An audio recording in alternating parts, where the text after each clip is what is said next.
தேவனுக்கு மகிமை உண்டாவதாக. என்னோட பேர் விவேக் ஜோ பரத். கோயம்புத்தூர்ல இருந்து வரேன்.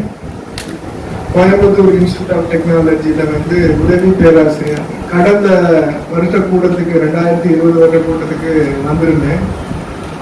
அரசாங்க உயர்வு வேலைக்காண்டி எனக்கு 2017ஆம் ஆண்டு நடந்த இன்டர்வியூல செலக்ட் பண்ணப்பட்டு எதுவுமே கிடைக்காம இருந்தது. 2020 வரைக்கும் கிடைக்கல. ஜனவரி கூட்டத்துக்கு பிரதர்கிட்ட ப்ரேயர் பண்ணியிருந்தோம். கூட்டத்திலேயே ப்ரேயர் பண்ணியிருந்தோம். பிரதர் என்ன சொல்லியிருந்தார் அப்படின்னா, நீங்க பொருத்தனை பண்ணுங்க, பொருத்தனை பண்ணி ஊழியத்தை தாங்குங்க அப்படின்னு ப்ரேயர் பண்ணிட்டு போயிருந்தோம். அதுக்கடுத்து மார்ச் ஏப்ரல் மாதங்கள்ல நடந்த கூகுள் மீட் ஆராதனையிலையும் பொருத்தனை பண்ணி ப்ரேயர் பண்ணிட்டே இருந்தேன். எல்லாரும் பணம் கொடுத்து வாங்கினாங்க. நாங்க பணம் கொடுக்க விரும்பல. பணம் கேட்டாங்க, பணத்தை தரவும் முடியாதுன்னு சொல்லியாச்சு. அப்படி இருக்கப்ப அவங்க கொடுக்க முடியாது அப்படின்றாங்களே இருந்தது. செப்டம்பர் மாதம் 2020ஆம் தேதி எந்த பணமே கொடுக்காம பொருத்தனை பண்ணபடி இந்த வேலை எங்களை 5 பேருக்கு சேர்த்தே நான் ஜெயிச்சிருந்தேன். 5 பேருக்குமே அதே மாதிரி வேலை கிடைச்சது. இவருக்கு மட்டும் இல்ல, 5 பேருக்கு அந்த வேலையை தேவன் கொடுத்திருக்கிறார். கையை தட்டுங்க.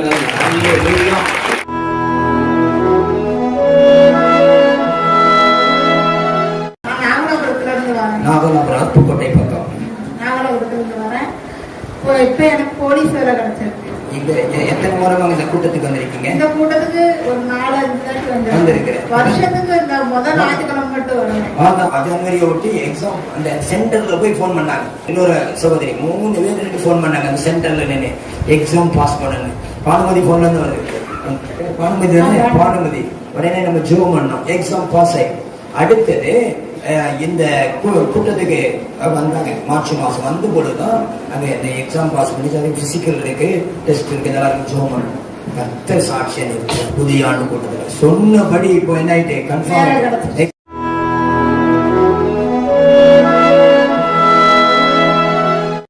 என் பேரு மைக்கேல் ஜாக்சன். காலாமட்டத்திலிருந்து வரேன். எனக்கு ரொம்ப நாளா ப்ராப்ளம் இருந்துச்சு. எச்சு வாழ்ந்துட்டு அப்படியே ட்ரையாகி அது எச்சு கட்டையிடும். ஒரு 3 இயர்ஸ் இருந்துச்சு. அதை அப்படியே துப்பிட்டே இருந்தேன். அது மேக்சிமம் ரொம்ப ஒர்க்குக்கு இதெல்லாம் போக முடியாத மாதிரி இருந்துச்சு. அது ஒரு மாதிரி துப்பிட்டே எல்லாம் என்ன பாக்கெட் போடுறாங்க, அந்த மாதிரி பார்ப்பாங்க. அந்த மாதிரி இருக்கும். சரி, மாத்திரை எல்லாம் வாங்கினீங்களா? ஹாஸ்பிட்டல்? ஆமா, மாத்திரை நிறைய ஹாஸ்பிட்டல் போனேன். எல்லாரும் செக் பண்ண எல்லாம் அலர்ஜி இந்த மாதிரி தான் சொன்னாங்க.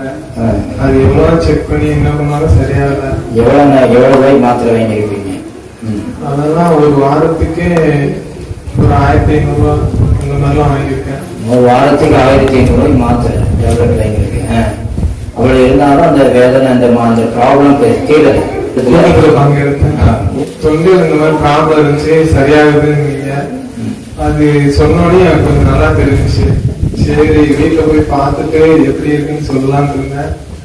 சரிட்டு வீட்டுல போய் அந்த 1 மாசம் பார்த்தேன். நல்லா இருந்துச்சு. இப்ப சரியாயில்ல? இப்ப சரி.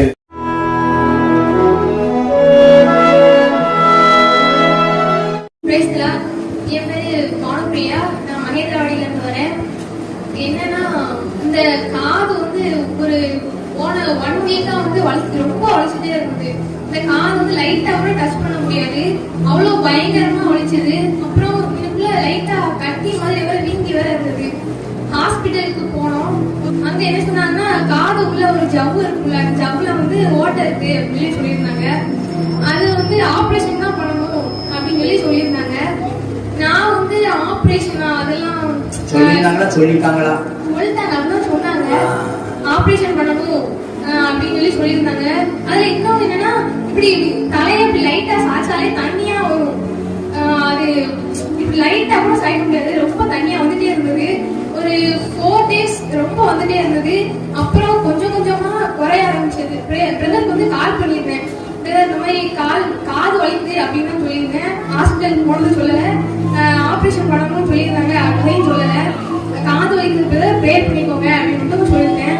வெள்ளிக்கிழமை உபவாசம் ஜாயின் பண்ணி ப்ரேயர் பண்ணிட்டு இருக்கும் போதே எனக்கு அந்த காது வலி கொஞ்சம் கூட இல்ல, அப்படியே குறைஞ்சிட்டு.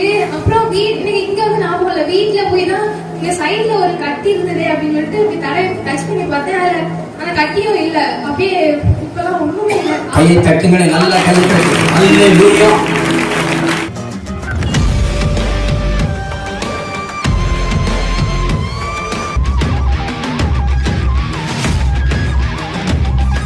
பிரியமானவர்களே, இயேசு எனக்காக சிலுவையில் அடிக்கப்பட்டார், இயேசு எனக்காக ரத்தம் சிந்தினார், இயேசு எனக்காக மரித்தார். சொல்லுங்களேன் கை வைத்து, இயேசு எனக்காக சிலுவையில் அடிக்கப்பட்டார், இயேசு எனக்காக ரத்தம் சிந்தினார், இயேசு எனக்காக மரித்தார். அல்லேலூயா.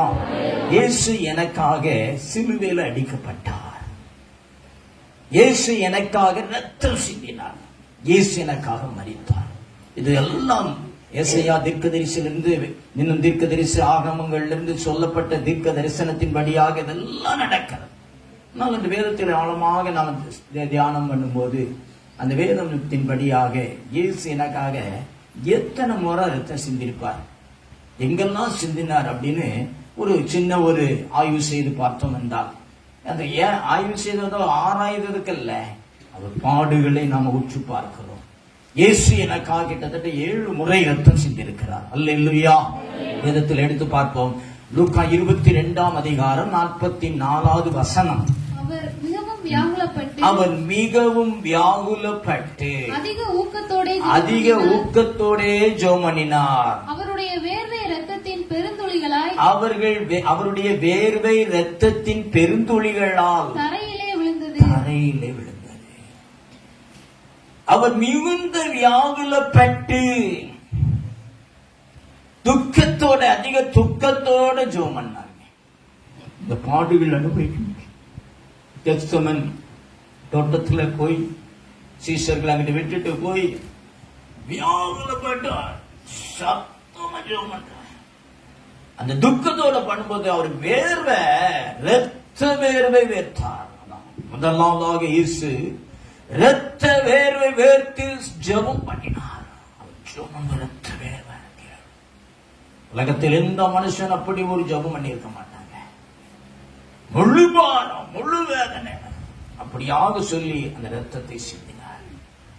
என்ன ஒரு முறை சொல்லியிருப்பார், நான் பெற வேண்டிய ஞானஸ்தானம் உண்டு, அதை பெரும்படியாக மிகுந்த வேதனை. இந்த சிலுவை இல்லை பலியாகிறது ஒரு பெரிய ஒரு ஞானஸ்தானமாகவே சொல்றார். பிரியமானவர்களே, இந்த நாட்களிலே இந்த முதலாவது, அதாவது 7 முறை ரத்தம் சிந்தினாங்க. இயேசு ரத்தம் எங்க சிந்திருக்கிறார்? முதலாம் தோட்டத்துல இயேசு ரத்தம் சிந்தினார். எப்படி இருந்தாரு? வேர்வை வேர்த்துங்க, ரத்த வேர்வை, வேர்வை ஜோ பண்ணி வேர்வை சிந்துது, அது ரத்தமா எவ்வளவு பெரிய காரியம். இரண்டாவது அவரை பிடித்து இழுத்து கொண்டு போறாங்க. பிடித்து இழுத்து கொண்டு போய் பிளாத்து முன்னால அங்க நிறுத்தி ஏறதுட்டு கொண்டு போனாங்க. பிளாத்துட்ட போனாங்க, நிறுத்தி பிளாத்துட்ட அவங்க எல்லாரும் சேர்ந்து சிலுவையில் அடிக்க சொல்லி கேட்ட பொழுது அவன் கையடிக்கிறான். எப்படி அங்க பார்க்கிறோம், வாரினால் அடிக்கும்படியாக. ஏசாயா தீர்க்கதரிசி ஆகமம் 50:6. அடிக்கிறவர்களுக்கு என் முதுகையும் தாடை மயிரை பிடுங்குகிறவர்களுக்கு என் தாடைகளையும் ஒப்பு கொடுத்தேன். அடிக்கிறவர்களுக்கு என் முதுகை கொடுத்தேன். கல் தூணில கட்டுண்டு அடிக்கப்பட்டார்னு பார்க்கணும். சிலுவையில் அடிக்க அறைகிறதுக்கு முன்னால கல்லில் தூண்ல கட்டி 40க்கு 1 குறை அடி வாரினால. மத்தேயு 27:26 அங்க தெளிவா இருக்கு, வாரினால.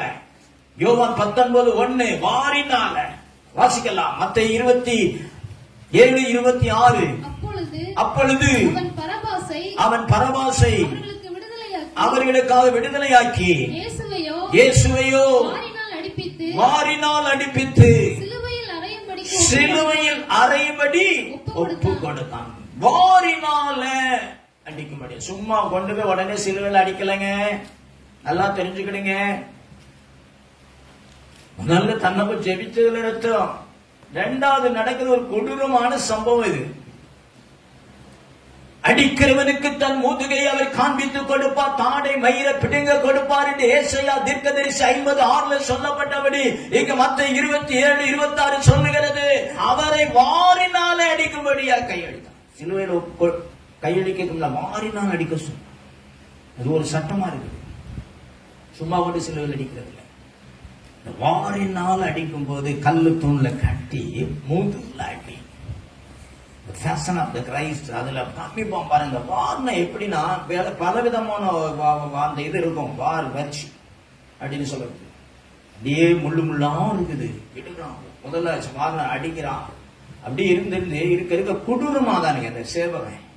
அந்த வாரு அந்த வாரி சொல்லக்கூடிய அந்த வாட்ச் இன்னும் சொல்லுவாங்க நம்ம சில இடத்துல, நம்ம இடத்துல அந்த அது என்ன பிடிக்குது. இடுப்புல போய் இப்படி போய் அடிச்ச உடனே இங்க கவ்வி அப்படி நிற்கும் போது அப்படி எடுக்கிறான். சதெல்லாம் பிச்சுக்கிட்டு போல் ரத்தம் செதறது. இரண்டாவது காரியம் நடந்த கொடூரமானது. உடம்பெல்லாம் கிழிக்கப்படுது. முதுகுல கால்ல எல்லாம் அட்டை கழுத்துல பட்டிருக்கோம், கையில பட்டுச்சு. அடி என்ன கொடூரமானது. ரத்தம் 2 வருஷம் அடிச்சு இந்த சேவகன் சொல்றான் பேருவாரு அந்த ஆளுங்க. அதனால போறோம் அப்படின்னு சொல்லி நிறுத்தி 40 அடிக்கு 1 அடி குறைஞ்சி நிறுத்தி பிடிச்சு அது கூட கூட்டிட்டு போறாங்க. ரத்தம் அங்க ரத்தமா கிடைக்கும். ஆட்டை அடிச்சு களத்தை அங்க ரத்தம் அங்கேயே எல்லாம் ரத்தம் போன மாதிரி ஒரு பகுதி ரத்தம் போயிட்டு அடிச்சு அடியில உடம்பெல்லாம் கிழிச்சிட்டு வாரில் அடிக்கப்பட்ட அடியில. மத்தேயு 27:29 முள்ளுகளால் ஒரு முடியை பின்னி அவர் சிரசின் மேல் வைத்து அவர் வலது கையில் ஒரு கோலை கொடுத்து அவர் முன்பாக முழங்கால் படியிட்டு யூதருடைய ராஜாவே வாழ்க என்று பரியாசம் பண்ணி அவர் மேல துப்பி அந்த கோலை எடுத்து அவர்கள் சிரசில அடித்தார்கள். முள்மூடி தலையில அந்த சிரசில அடிக்கிறான். முள்மூடிக்கு மேல மூளை பிரெயின் எல்லாம் டேமேஜ் பண்ணுது. ஒரு முள் இங்க குத்தி இந்த கண்ணு வழியே கழிச்சு விடுது. சின்ன ஏதோ ஒரு முள், ஒரு ஊசி குண்டூசி குத்த நம்ம கை விரல குத்து சம்மதிப்போமா? கொடூரமான முள்ளது. அந்த முள்ளு கொடூரமானது. நல்ல பாயிண்டா இருக்கும், 1 இன்ச்சு குறையாம இருக்கும். அப்படிப்பட்ட முள்ளு முடி அதனால சுருட்டி அந்த முடிய தலையில வச்சு ஓ ராஜாவேங்கிறான். துப்பிட்டு சொல்றான், என்னதான் தலையில அடிக்குதான் வாங்கி. எவ்வளவு கொடூரம். ரத்தம் சிந்தப்படுகிறது. 3வது முறையாக கொடூரமா முகமல்ல ரத்தம். வேதனை என்ன வேதனை. சும்மா சாபமானார்ல முள்மூடி ரத்தம் தான் இந்த பூமியில் உள்ள எல்லா மனுஷனுடைய சாபத்தை முறிக்கிற ஒரு வல்லமையான ரத்தமாய் இருக்கிறது. ஹல்லேலூயா. மனநோய் குணமாயிருவான். மனநோய் அலையிறான். எந்த மருந்து கிடையாது. ஒரு மனநோய் மீது ஆட்டுக்குட்டியான முள்மூடி ரத்தம் அவன் சில ஊற்றப்பட்டா அவன் சுகப்படுவான். கையை தட்டுங்க. ஹல்லேலூயா. எத்தனையோ மனநோயாளிகள் சுகப்பட்டதை பார்த்திருக்கிற ஒண்ணுதான். ஏசப்பா அவங்க முள்மூடி ரத்தம் சில ஊற்றட்டுன்னு சொல்லி ஜெபம் பண்ண முடிஞ்சு வச்சு ரோட்ல நடந்து போனவன் சுகமாயிருக்கிறான். பல வருஷமா வீட்டுக்குள்ள கடந்த மனநோயாளி சுகமாயிருக்காங்க. ஒண்ணுதான் முள்மூடி ரத்தம் மனநோயை சுகமாயிருக்கிறான். அனுபவபூர்வமா சொல்ல முடியும், சும்மா கிடையாது. அந்த நாட்களிலே 4வது ஒரு சம்பவம். அவனை பிடிச்சு இழுத்து அந்த கொண்டு போறாங்க. சிலுவையை மேல தூக்கி விடுதாங்க. அவரால் சுமக்க முடியல. கீழே விழுதாரு. அதனாலதான் அங்க பார்க்கிறோம், அங்க சீரேனு ஊரானாய சீமோன் எங்க கூடியவன்ட்ட அந்த சிலுவை மரத்தை தூக்கி விட்டு சுமங்கரையா கொஞ்சம் ஹெல்ப் பண்ண அப்படிங்காங்க. மார்க் 15:21 அங்க இருக்கும். மத்தேயு 27 அந்த இடத்துல அங்க 32 இருக்குது. சிரேனே ஊரானாகிய அலெக்சந்தருக்கும் ரூப்புக்கும் சீமோன் எனப்பட்ட ஒருவன் நாட்டிலிருந்து அவ்வழியே வருகையில் காட்டிலிருந்து வழியே வருகையில் அவருடைய சிலுவையை சுமக்கும்படி அவருடைய சிலுவை சுமக்கும்படி அவனை பலவந்தம் படுத்தினான். ஏன் நீ வாங்க வாயா தூக்க, ஏன் கீழே விழுதாரு? சிலுவையை தூக்கிட்டு போறவர் கீழே விழுதாரு, நடக்க முடியல. 2-3 நேரம் விழுந்துட்டாரு. 3 நேரம் விழுந்துட்டாரு. விழுந்தவன சும்மா எந்திரியா எந்திரியா நீ அப்படின்னு கூப்பிட அடிக்கிறான் வார்த்தை. அப்போ கீழே விழும்போது முட்டு அடிபடுது, ரத்தம் சிந்தப்படுது. முழங்கால் முட்டு கையை கீழே குத்துறாரு, சிந்தப்படுது ரத்தம். அணுகுணுவா உடைக்கப்படுது ஒரு சரீரம். 4ஆம் முறையா ரத்தம் சிந்துறாருங்க. எத்தனை பேர் விசுவாசிக்கீங்க? ஆமென்னு சொல்லுங்க. அல்லேலூயா.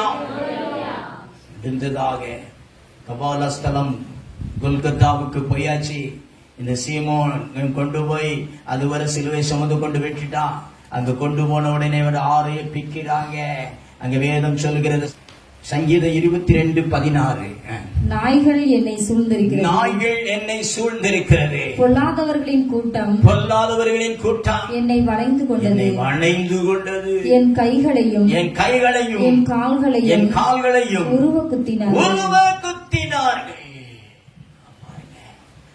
தீர்க்க தரிசனமாய் சொல்லப்பட்ட சங்கீதம் தாவீது வழியா தீர்க்க தரிசனம். நாய்கள் என்ன சூழ்ந்து நிக்குதுங்க. ஓநாய் கூட்டம் அந்த இறைச்சி பச்சிக்கக்கூடிய இதுல எப்படி சூழ்ந்திக்கும் போல நிக்குது நாய். அவர்களின் கைகளையும் கால்களையும் உருவாக்குத்தினார்கள். அவன் அடிக்கிறான், கையில் ஆணி அடிக்கப்படுது. 5ஆவதாக ரத்தம் சிந்தப்படுகிறது. 5ஆவதாக ரத்தம் சிந்தப்படுகிறது. கையில் ஆணிகள், காலில் ஆணிகள்.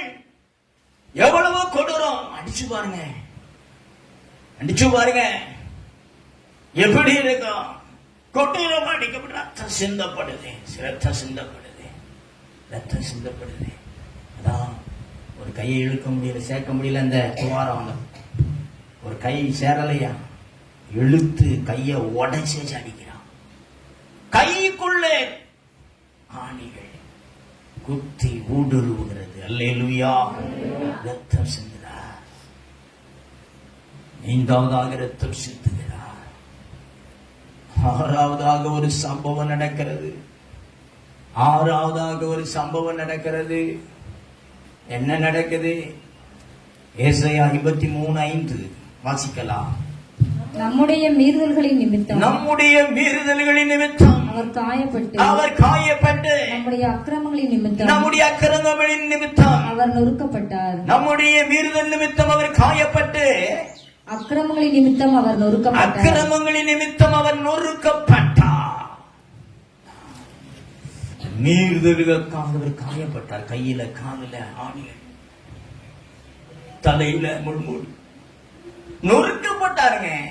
கல்லில் தோல்ல அடிச்சு கட்டி அடிச்சு உடைச்சு சிலுவை தூக்கும் போது கீழே விழுந்தாரு. முட்டெல்லாம் உடைஞ்சு போச்சு, ஜாயிண்ட் எல்லாம் உடைஞ்சு போச்சு. சிலுவையில் அடிச்சு உடைச்சு எல்லாம் நொறுக்கிட்டான். இன்னும் விடல. ஆணி எப்படி அடிச்சு வச்சிருக்கான், ஆணி அடிச்சு வச்சிருக்காங்க. பின்ன நீள ஆணி மடக்கி விடணும். ஒரு சேவகன் சொல்றான் தூக்கி போட அப்படிங்க. அப்படியே இருக்கும்போது அப்படியே தூக்கி அடிக்கிறான். தூக்கி மடக்கி போட தூக்கி அடிக்கும் போது தலை உப்பர விடப்படுது. ஆண்டவுடைய முகம் அப்படியே உடைஞ்சு சிறந்து போகுது. இல்ல ஃபேஷன் ஆஃப் தி கிரைஸ்ட். அது அப்படி எவ்வளவு நடந்ததுதான் நடந்திருக்கக்கூடிய.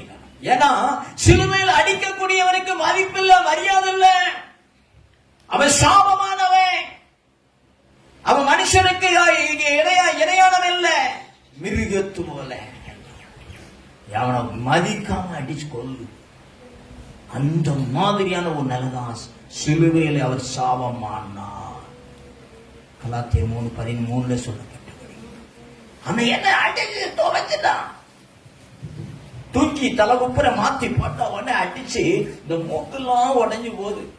மண்ணிலே விழுத்தாரு. கொல்கத்தா அந்த என்னது கபாலஸ்தலம், கல்லு பாறை நொறுங்கி போச்சுங்க. தலை மண்டலம் உடைச்சு ரத்தம் செஞ்சுறாங்க. 7ஆவதாக ஒரு காரியம். எல்லாம் யேசப்பாவை சிலுவையில் அடிச்சுட்டாங்க. காலை 9 மணிக்கு அடிச்சாச்சு, அடிச்சு முடிச்சாச்சு.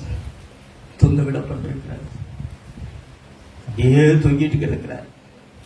மதியம் 3 மணிக்கு தன் ஜீவனை பிதாவிடத்தில் கையளிக்கிறார். என் ஆவியை கையளிக்கிறேங்கிறாரு, ஒப்பு கொடுக்கிறேங்க. எல்லாருக்கும் தெரியுது. ஆனால் மரிக்காத ஒருவனை சிலுவையிலிருந்து எப்படி இறக்கணும்னா, அவன் மூட்டை காலை உடைக்கணும். அவன் மூட்டை அதை முட்டி உடைச்சி காலை உடைச்சி அவனை இறக்கணும். அதில் செத்து போயிடுவான் அடிக்கிற அடியில. ஆனா இவர் இறந்து விட்டார்னு சொல்லுறாங்க. ஆனாலும் இந்த சேவகம் பாருங்க, கையில வச்சிருக்கிற ஈட்டியை வச்சு விழாவல கொத்துறான். வேத வசனம் சொல்லுகிறது. யோவான் 19:34 வாசிக்கலாம். ஆகிலும் போர்ச்சேவகரில் ஒருவன் ஈட்டியினாலே அவருடைய விலாவில் குத்தினான். உடனே ரத்தமும் தண்ணீரும் புறப்படுதுங்க. அதாங்க கடைசி துளி ரத்தமும் தண்ணீரும் வெளியே வந்து. ஒரு மனுஷன் செத்து போகிற மனுஷனுக்கு கடைசி துளியில சரீரத்திலிருந்து சில இது வெளிப்படும், தண்ணீர் வெளிப்படும், வாயிலிருந்து தண்ணி போகும்.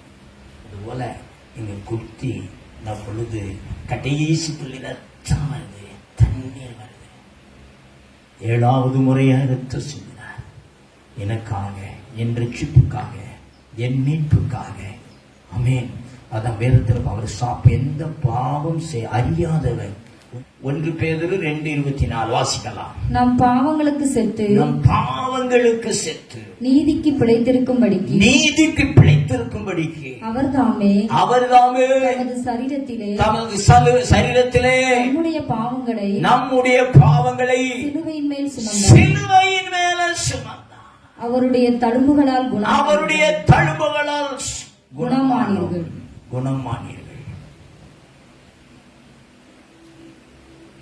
நம்முடைய பாவங்களுக்கு அவர் செத்து சிலுவையில சுமந்து தீர்த்து. சிலுவையில நம்முடைய பாவங்களுக்காக சிலுவையில சுமந்த பாவங்களோட அவர் சரீரத்தோட சுமந்தார், அடிக்க ஒப்பு கொடுத்தார். அவருடைய தழும்புகளால் நாம் குணமானோம். பிரியமானவர்களே, வேதம் சொல்லுகிறபடி இதெல்லாம் உண்மை. எல்லா விதத்திலும் உலகத்தில் ஆய்வு செய்யப்பட்டிருக்கிறது. அவருடைய இரத்தத்தின் மதிப்பை பற்றி ஆய்வு செய்யப்பட்டிருக்கிறது. பல ஆண்டுகள் கழித்து ஏதோ சிலுவையிலே அவர் அடிக்கப்பட்டது உண்மையா என்பதை ஒரு காலகட்ட ரோமாவுடைய ஒரு ராஜா அவருடைய அம்மா உடைய ஆலோசனை பேரில் அந்த சிலுவையை போய் பரிசோதிக்க அந்த இடத்தை போய் பார்க்க போனார்கள். ஏன் அப்படின்னா, சிலுவை போர் துவங்கப்பட்ட காலம் அது. அவனுக்கு தரிசனமா இருந்தது ரோமாவுடைய ராஜாவுக்கு.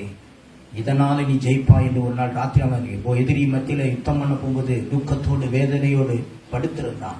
பால்கனில வானத்தில் சிலுவை அடையாளம் தெரிந்தது. அதை குறித்து விசாரித்தான். சிலுவை அடையாளத்தை குறித்து அவன் விசாரித்தான். தன்னுடைய அம்மாட்ட சொன்னான். உடனே அம்மா வாங்க அனுப்பினாய். ஏதோ எருசலேமில இப்படிப்பட்ட ஒரு சம்பவம் நடந்தது என்று செய்தி சொல்லப்பட்டது. யார்? இயேசு என்கிற ஒருவர் மாமனிதர். அவர் வந்து ஒரு முறை சிலுவையில் அடிக்கப்பட்டார். அன்றைக்கு என்னென்ன சம்பவம் நடந்தது? சிலுவையில் அவர் உயிர் பிரியும் போது தேவாலயத்தின் திரைச்சீலை கிழிக்கப்பட்டது. பூமி குலுங்கினது. ஓ, வெறும் கொடூர இருட்டு, உலகம் முழுவதும் இருட்டு உண்டானது. அவர் மரிக்க நேரத்துல உலகம் அந்த எல்லாரும் பயப்படத்தக்கதான அசைவ பூமி. செய்திகளை சேகரிக்க நேர குயின் அங்க போறாங்க. அங்க போய் விசாரிக்கும் போது பல சிலுவை கிடைக்குதுங்க. நிறைய ஒரு சிலுவை அடிச்சிருக்காங்களே. அப்ப ஏற்பாடு எப்படின்னா, அவர் சிலுவையில் அடிக்கப்பட்டாரே. 1 பேதுரு 2:24 மீண்டும் வாசிக்கலாம். நம் பாவங்களுக்கு செத்து நீதிக்கு பிழைத்திருக்கும்படிக்கு அவர்தாமே தமது சரீரத்திலே நம்முடைய பாவங்களை சிலுவையின் மேல் சுமந்தார். அவருடைய தழும்புகளால் குணமானோம். அல்லேலூயா. ஆக ஒரு செய்தி வருது. அன்றைக்கு அந்த சிலுவையில் அடிக்கப்பட்டு முடிஞ்சு அவர் மரணித்த பின்னால வானத்து மழை பெய்ஞ்சது, அந்த பிளட் எல்லாம் கீழே போனது, பிளட் எல்லாம் அப்படி மலையிலிருந்து கீழே வடியுது. கீழே 2 குஷ்ட நோய்க்கு ஒரு அம்மாவும் மகள் அங்க இருந்தாங்க. யூதா பென்கன் என்கக்கூடிய ஒரு சரித்திரத்தில் நடந்த ஒருவருடைய அம்மாவும் தங்கை அங்க இருந்தாங்க, ராஜகுலம். அவர்கள் அந்த இடத்துல கீழே இருந்து வந்து அந்த பிளட் அப்படி அவங்க மேல வந்து அந்த தண்ணீருமா வந்து விழுந்த பொழுது அவங்க குஷ்டரோகம் மாறினது. கையை தாட்டுங்க. இந்த செய்தியெல்லாம் சேகரிக்கப்பட்டது.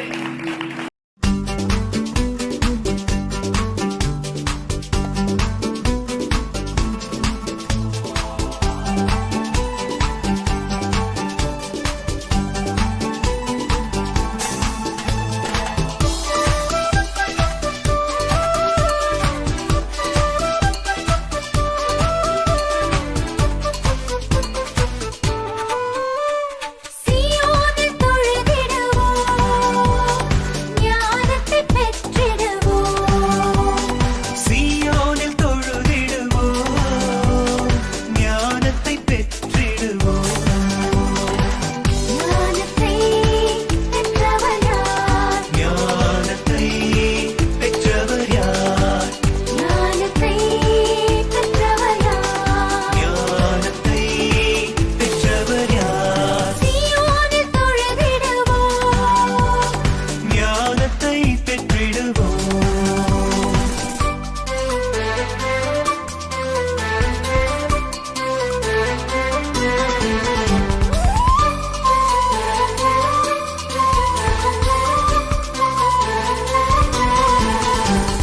பொன்னை கொடுத்தாலும் பெற முடியாது, வெள்ளி கொடுத்தாலும் வாங்க முடியாது. பொன்னை கொடுத்தாலும் பெற முடியாது, வெள்ளி கொடுத்தாலும் வாங்க முடியாது.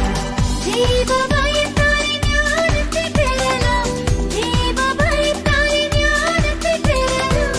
ஞானத்தை பெற்றவர் யார்? ஞானத்தை பெற்றவர் யார்? சீயோனில் தொழுதிடுவோம், ஞானத்தை பெற்றிடுவோம். சீயோனில் தொழுதிடுவோம், ஞானத்தை பெற்றிடுவோம்.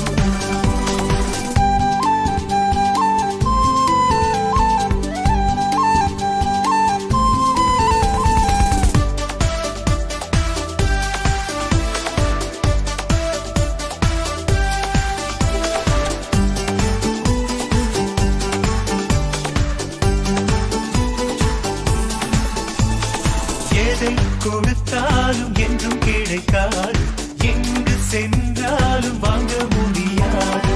எதை கொடுத்தாலும் என்றும் கிடைக்காது, எங்கு சென்றாலும் வாங்க முடியாது. தேவனை தேடிச் சென்றால் ஞானத்தை பெறலாம், தேவனை தேடிச் சென்றால் ஞானத்தை பெறலாம். ஞானத்தை பெற்றவர் யார்? ஞானத்தை பெற்றவர் யார்? சீயோனில் தொழுதிடுவோம், ஞானத்தை பெற்றிடுவோம். சீயோனில் தொழுதிடுவோம், ஞானத்தை பெற்றிடுவோம்.